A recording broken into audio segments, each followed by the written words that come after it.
Hoya is probably the fastest growing and easiest to care for in my entire collection. The Hoya CV Iris Marie is mainly a nice bold green color. Visually, it does not look like a classic Hoya, but if you want a quickly bushy Hoya, I strongly recommend this one. This Hoya is actually a hybrid between a Hoya Sembra and a Hoya Cheni.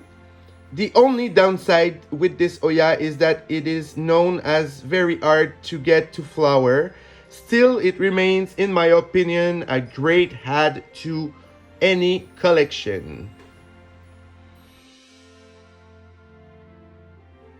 The Hoya multiflora Philippines is also commonly called the Hoya shooting stars. It gets this name because of the many flowers it produces that all look like little shooting stars. This beautiful Hoya is native from Malaysia and the Philippines, as the name says.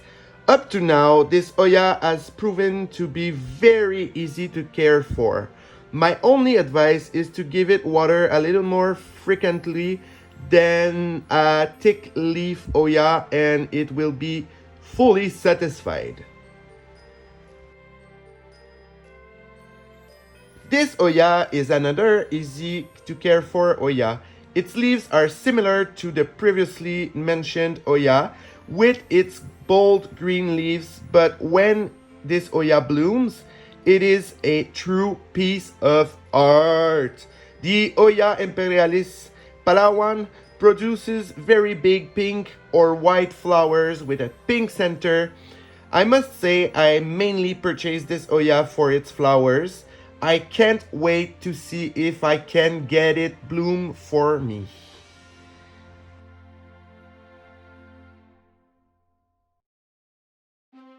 Hoya CV Patricia is a hybrid that was produced by Anthony Jones by crossing a Hoya darwini with a Hoya elliptica.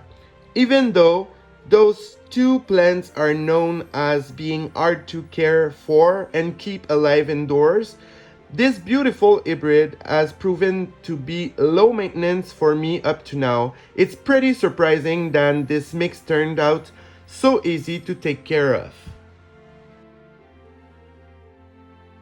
My amazing Hoya Bella and I share a love-hate relationship.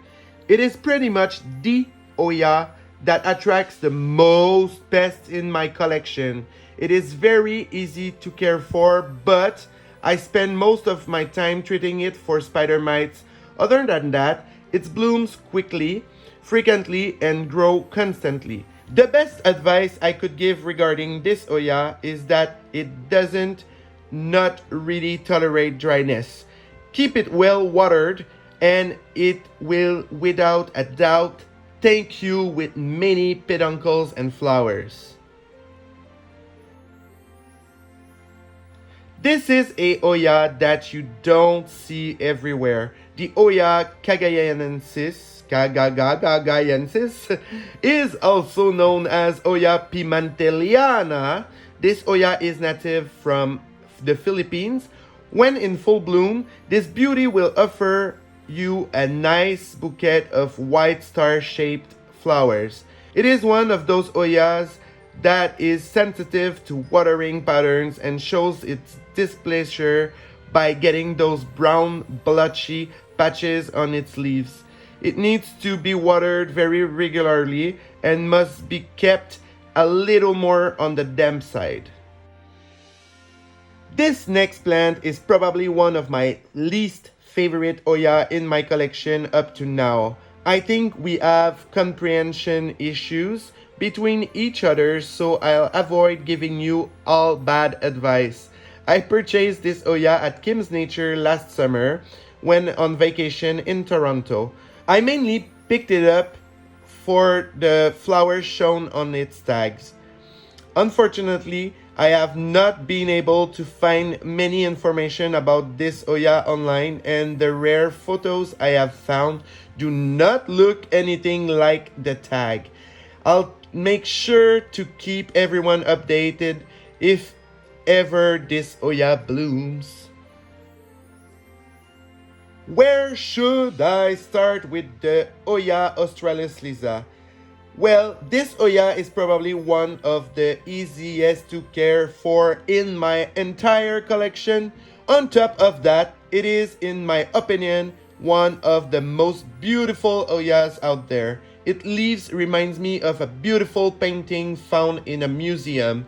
This piece of art is native from Australia. The best advice I could give you is to avoid a strong direct light, as this might burn its thin leaves. I highly recommend adding this to your wish list, but be warned, it is not the easiest Hoya to get your hands on.